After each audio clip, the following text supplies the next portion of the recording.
Voilà, je m'appelle Pierre Croux, je suis un architecte retraité. J'ai fait toute ma carrière à Lourmarin, des études à Paris, Marseille, etc. Toute ma carrière à Lourmarin. Et en parallèle avec cette carrière, et un peu en récréation, je me suis mis à voyager il y a une trentaine d'années, intensément voyager. Et comme j'étais passionné de dessin, j'ai essayé de ramener de ces voyages, me remettre au croquis et ramener de ces voyages moisson de croquis. Et cela fait d'essayer d'en faire des carnets pour garder un souvenir de ces périples. Voilà, oui, c'est Manhattan, c'est ce qu'on appelle la skyline, qui est vue évidemment du large. Et ça, c'est ce qu'on appelle une performance, c'est-à-dire que c'est une œuvre qui est réalisée devant le public dans le cadre d'un salon. Donc on a d'abord les panneaux qui sont nus et crus, et devant les gens. Alors pour gagner du temps, parce que j'avais 1 jour et demi pour faire ça, c'était à Clermont-Ferrand il y a 2 ans. Et donc j'avais préparé des collages, j'ai fait tous les buildings, y compris leurs reflets, dans la rivière Hudson. Et ce qui fait qu'en collant par-ci et par-là, et en rajoutant après le dessin de tous les premiers plans, là, de la ligne de flottaison, les taxis et tout ça, j'ai réalisé ce travail. Il faut que ce soit bien préparé et il faut que ça aille très très vite, mais le fait d'avoir passé plus de 30 ans à dessiner en voyage, et jamais seul, toujours avec des groupes, il fallait que je suive. Et donc pour ramasser une moisson de croquis, il a fallu que j'apprenne à dessiner debout, à dessiner très vite, avec un écritoire qui ne me quitte jamais. C'est-à-dire que là, je suis en train de réaliser ma 2e planche, c'est-à-dire que vous êtes ici déjà. Ah oui, oui, sympa. En train d'interviewer Roger. Oui, oui. Donc j'ai déjà tout ça, et là je suis en train de commencer la 2e planche. Donc ce dessin en voyage, il faut être très rapide, parce que d'autant que je dessinais en suivant mes copains, quoi. Alors quand on traverse une cathédrale ou un marché, un supermarché ou un souk, il faut arriver à être très... Ça s'apprend ça, apprendre à regarder, sortir l'essentiel d'une scène, parce qu'on ne peut pas tout dessiner, mais pourtant il faut qu'on soit attractif et que l'on... Donc souvent, par exemple, je vous donne un petit secret, ce qui différencie un souk d'un autre, qu'on soit à Tunis, qu'on soit en Syrie, en Libye ou ailleurs, c'est le plafond. Tout le reste c'est pareil partout, c'est pantoufles, c'est babouches, c'est cuir et tout. Mais le plafond dénote dans quel souk on est. S'il est en briques, si c'est des briques d'arête, si c'est un berceau, s'il est en canis, s'il est en ciel ouvert, etc. Et ça, c'est la culture du croqueur. À force de voyager dans le monde, vous savez ce qu'il faut prendre pour être le plus réaliste possible, si on peut dire. C'est très intéressant, je me suis régalé. Il y a 30 ans que je fais ça, et ça m'a donné la culture du voyageur. Car on n'oublie pas ce que l'on dessine. On peut l'oublier si on ne fait que le regarder. Parce que peut-être qu'on est fatigué, qu'on regarde, oui c'est beau, mais on oublie le lendemain. Même on peut l'oublier si on photographie. On n'a pas bien vu. Quand vous dessinez, dessiner c'est voir, et voir c'est savoir. C'est Viollet-le-Duc qui a dit ça. D'accord. Et c'est vrai. Et moi j'ai confondu souvent les photographes qui m'accompagnent en leur disant tu viens de photographier. Mais tu as vu combien il y avait de mules qui traînaient la luzerne là au bord du Niger? Il me dit j'ai pas trop vu, il y en avait plusieurs. J'ai dit il y en avait 3. Moi j'ai dessiné les oreilles, je peux te dire. Dessiner c'est voir et voir c'est savoir. C'est un peu épuisant parce qu'à la fin de la soirée, moi au fur et à mesure que je dessine, ici j'ai des originaux de ces dessins, je protège mes originaux dans des cahiers plastiques comme ça, qui vont dans des bagages souples. Alors en dehors des carnets de voyage, les carnets de voyage, je suis encore en train d'en faire, je suis à mon 30e. Normalement, je suis allé voyager dans 80 pays. Donc j'ai des originaux qui me permettraient de faire 80 carnets, si vous voulez. Tout ça est stocké chez moi à Lourmarin. J'ai 14 000 planches. Mais je n'ai fait que 30 carnets de voyage, les majeurs, ce qui me paraissait comme les majeurs, les destinations majeures. Mais je vais continuer, chaque année j'en rajoute 1 ou 2. Par contre, en parallèle, il y a 3 ou 4 ans, je me suis donné pour challenge de dessiner la vie d'un village de Provence lorsque j'avais 10 ans. C'est-à-dire il y a 70 ans, au sortir de la guerre. Et là, je me suis replongé dans mes mémoires. J'ai ressorti du passé comment était mon papa, comment étaient mes voisins, comment était son véhicule, comment étaient les commerces de mon quartier et tout ça. Et j'ai sorti 3 livres qui sont là, qui s'appellent justement « La vie d'un village de Provence au sortir de la guerre » et qui retracent les mœurs, les commerces, les habitudes on voit passer les saisons, on voit la rentrée des classes, la rentrée des foins, les grands bals d'hiver, les messes de Noël, enfin, etc. quoi. Ça, c'est autre chose.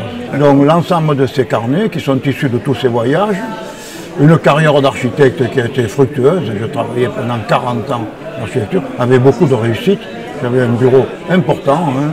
J'avais 7 collaborateurs, j'ai construit énormément de choses dans tout l'ensemble de Vaucluse et Bouches-du-Rhône. Donc une belle carrière d'architecte. Et maintenant une retraite là, émaillée de ces sorties de carnet de voyage, mais surtout la fréquentation des salons, salon du livre, salon du carnet de voyage. J'en profite pour vous dire qu'en avril prochain, à Lourmarin, il y a la 2e édition du grand salon international du carnet de voyage, puisqu'on a beaucoup d'Espagnols, d'Italiens, de Belges, même des Américains. Et où est-ce qu'il se passe ça? Alors il se passe dans ce mini palais des congrès que nous avons à Lourmarin, qu'on appelle la fruitière numérique. La fruitière? La fruitière numérique. Numérique. Car il y a dans ce petit salon des congrès, il y a un Fab Lab. Vous savez, ces endroits où on a beaucoup d'informatique et où on fait de la construction des objets en 3 dimensions, oui, avec les imprimantes et les scanners. C'est au centre du village ou un petit peu Oui, c'est au bord du village. Au bord du village. À 30 mètres de la place principale du village. Un petit peu au bord. Oui.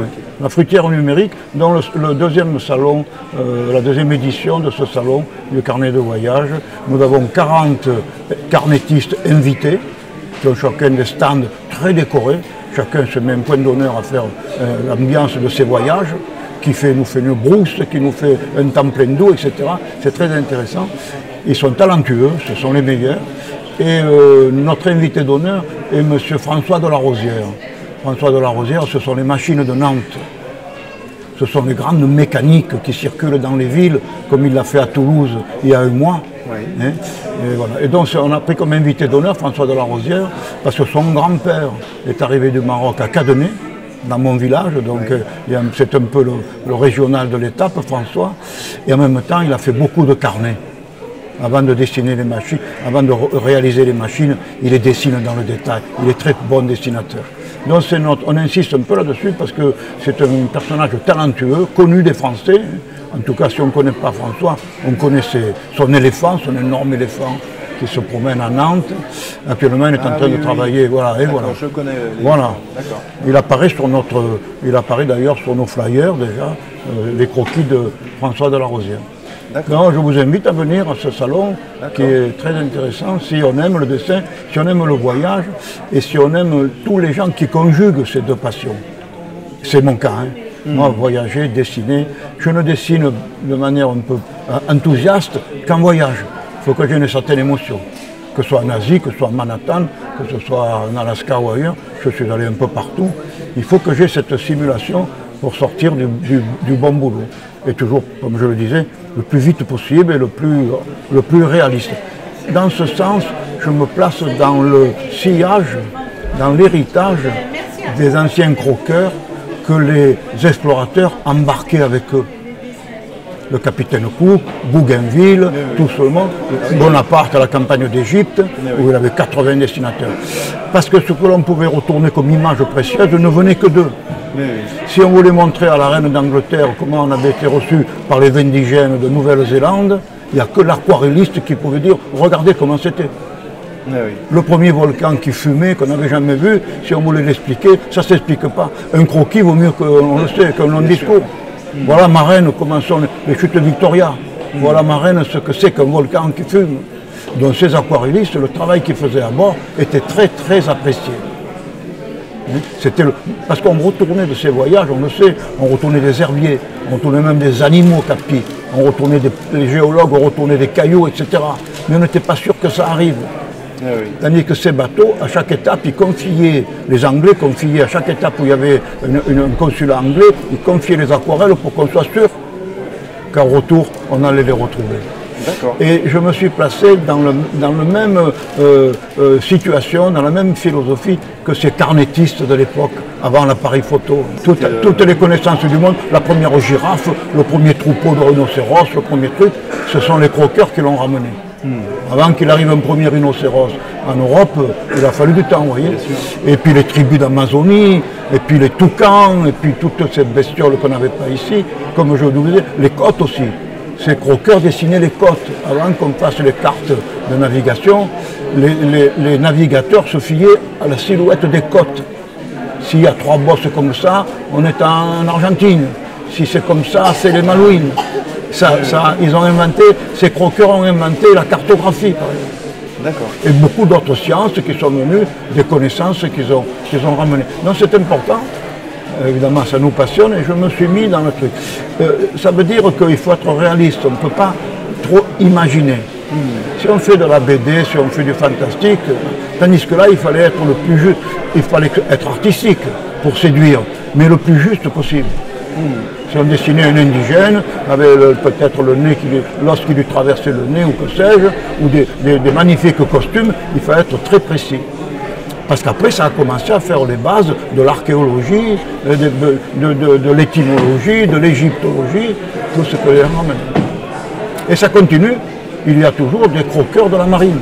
La marine française, là en France, une dizaine de croqueurs qui ne sont pas rémunérés, mais qui peuvent monter sur tous les bateaux de la marine, ils sont obligatoirement acceptés. Et leur travail, c'est de croquer les événements. Quand on lance un nouveau navire, même un navire de guerre, ces croqueurs de la marine sont au travail. Qui est toujours un peu étonnant pour les Européens que nous sommes. Et puis on va partir dans les parcs. On va partir dans les parcs américains, hein, voilà, dans les missions. Les missions sont le long de la côte pacifique, quand on va de Los Angeles à San Francisco. Et puis on va carrément s'immerger après, voilà, dans les grands parcs. Là on est au Yosemite, on va partir dans les grands parcs de Monument Valley. Voilà, tout ça est croqué sur place. On va prendre l'hélicoptère, on va survoler le Grand Canyon. Je croque de l'hélico. Les villages indiens du Mesa Verde. Ah oui. Des abris sous roches, des dizaines et des dizaines de villages secrets. On les a découverts très très tard. On ne les voyait pas. On ne les voyait pas. Les poteries, voilà, les pétroglyphes, tout ce qui était dessiné par les Navajos sur les rochers. Oui. Superbe. Le canyon de Shelly, magnifique canyon. Voilà notre 4x4 qui le parcourt là. Canyon de Shelly. Là, vous faites des perspectives vu de l'altitude aussi. Oui. Oui, alors moi, le croqueur, moi je suis un drone croqueur. C'est-à-dire je peux me passer à 50 mètres en dessus si je sais que mon dessin sera mieux explicite. Je sais le faire, ça. Ah ouais. Et je le fais sur les fleuves. Ça. Si on dessine dans un fleuve, on est à hauteur des bateaux, tout se mélange. Mes croquis d'un fleuve, je me transforme en drone. Je me passe à un endroit où je ne suis pas. C'est compliqué quand même, hein? Mais oui, mais quand on sait le faire, moi c'est ce que je fais ça souvent. Hein. Ah oui. Voilà, on continue dans l'ouest américain. Nous voilà à Monument Valley, avec un rappel de tous les films qui ont été tournés dans ce magnifique paysage. Ah oui. Hein. Les films de John Ford, les films de John Wayne. Voilà. Voilà mes petits-enfants en train de courir. Je ne suis pas seul, je suis en famille là. D'accord. Mes enfants en train de courir sur le rocher. Voilà un album. Voilà. Très bien. Je pense que comme ça va. C'est bien. Peut-être le Pérou, si Allez, le Pérou. Si ça vous dérange pas. Allez, on part au Pérou. Voilà, c'est le circuit classique du Pérou. C'est-à-dire le lac Titicaca, le Machu Picchu, etc. L'Altiplano, voilà l'Altiplano, hein, le pays des lamas et des alpagas. Il y a un petit train, le fameux train de l'Altiplano. Voilà, on va avancer dans le Pérou, pays de tous les climats. Le musée de l'or de Lima, de l'or à profusion, tous les pectoraux, oui. tous les masques incas que les Espagnols n'ont pas pris. Cela, les Espagnols n'ont pas pris. Les momies, les momies du désert d'Atacama, que l'on retrouve intactes. Elles ont été séchées par le sable. Elles sont intactes avec les ongles, avec les sourcils. Ah, oui. C'est étonnant de voir tout ça. Hein.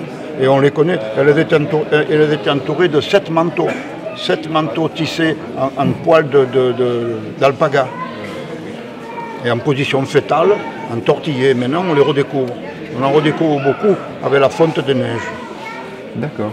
Mais vu le climat qui se radoucit, voilà. Ici on est au lac Titicaca, où les maisons, les îles même, les barques, tout est fait avec le roseau de l'île. Oui. Les habitations sont flottantes. Hein. Les habitations sont flottantes. Voilà, et l'on continue. D'accord, bah, je pense que là c'est bon là comme ça. Ah, c'est magnifique.